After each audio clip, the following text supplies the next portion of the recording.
សួស្តីប្រិយមិត្តទាំងអស់គ្នាថ្ងៃនេះខ្ញុំធ្វើការបង្ហាញអំពីទូរស័ព្ទមួយគ្រឿងគឺជាប្រភេទ Oppo S11 ហើយសម្រាប់ទូរស័ព្ទនេះដែរគឺវាមាន RAM 4 Memory 128GB ហើយសម្រាប់រូបរាងរបស់វាគឺរចនាមកស្អាតក្នុងក្រោយស្អាតរលោងហើយអេក្រង់របស់វាគឺវាមានទំហំដល់ទៅ 5.6 អ៊ីងវាផ្ដល់នូវបទពិសោធន៍ការមើលវីដេអូនិងលេងហ្គេមបានច្បាស់ល្អហើយ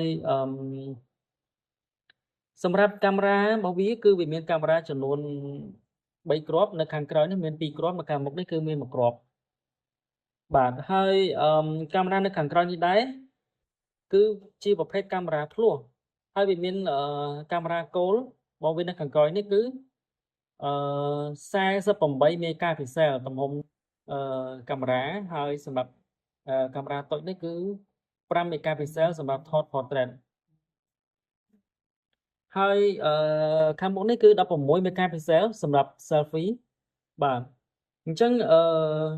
និយាយអំពីថ្មរបស់វាគឺ4020 milliampere ហើយសម្រាប់បើសិនជាយើងលេង Facebook ឬក៏ YouTube វិញអាចកាន់បានមួយថ្ងៃគឺកាន់បានល្អណាស់ថ្មវាហើយនិយាយសរុបមកវិញការរៀបរាប់របស់ខ្ញុំគឺខ្ញុំចង់បង្ហាញអំពីទូរស័ព្ទនេះគឺជាទូរស័ព្ទមួយទឹកដែលខ្ញុំប្រើផ្ទាល់ហើយខ្ញុំចង់លក់ចេញវិញហើយនេះគឺសម្រាប់គឺជា sensor សម្រាប់ scan ម្រាមដៃហើយនៅខាងមុខនេះគឺជាកាមេរ៉ាមួយដែរសម្រាប់ scan ផ្ទៃមុខអញ្ចឹងទូរស័ព្ទនេះខ្ញុំរៀបរាប់អំពីរូបរាងនិងអេក្រង់កាមេរ៉ាខ្ញុំរៀបរាប់ហើយប៉ុន្តែសម្រាប់ទូរស័ព្ទនេះខ្ញុំនិយាយអំពីការលក់អញ្ចឹងទូរស័ព្ទនេះខ្ញុំលក់ក្នុងតម្លៃ$40អញ្ចឹងបើសិនជាបងប្អូនទិញទៅបាន memory ធំ 128GB RAM 4ហើយអេក្រង់ច្បាស់ល្អមិនមានបញ្ហាបែកបាក់អីទេហើយ screen របស់វាគឺខ្ញុំបិទហើយខ្ញុំបិទថ្មីនេះ screen របស់វាគឺ screen protector របស់ Oppo X11 តែម្ដងហើយខ្ញុំបានបិទថ្មីហើយខ្ញុំទៅបិទមុននេះទេហើយអញ្ចឹងតម្លៃ$40បងប្អូនទទួលបាននៅ case ថ្មីមួយហើយបងប្អូនទទួលបានឆ្នាំងសាកថ្មីមួយទៀតតម្លៃ$40អញ្ចឹងបងប្អូនទិញពីខ្ញុំទៅខ្ញុំទៅថែមជូនអានេះខ្ញុំអ្នកប្រើខ្លួនឯងទេខ្ញុំមិនមែនទូរស័ព្ទទេអញ្ចឹងខ្ញុំធ្វើវីដេអូលក់ទូរស័ព្ទនេះខ្ញុំលក់នៅលើ YouTube របស់ខ្ញុំអញ្ចឹងទទួលបងប្អូនទិញពីខ្ញុំទៅបងប្អូនទទួលបាន case ថ្មីមួយ case ថ្លាទទួលបានscreen ថ្មីមួយដែលខ្ញុំបិទរួចហើយនឹងទទួលបានឆ្នាំងសាកអញ្ចឹងតម្លៃ$40គឺធូរមែនទែនហើយបានទទួលបាន memory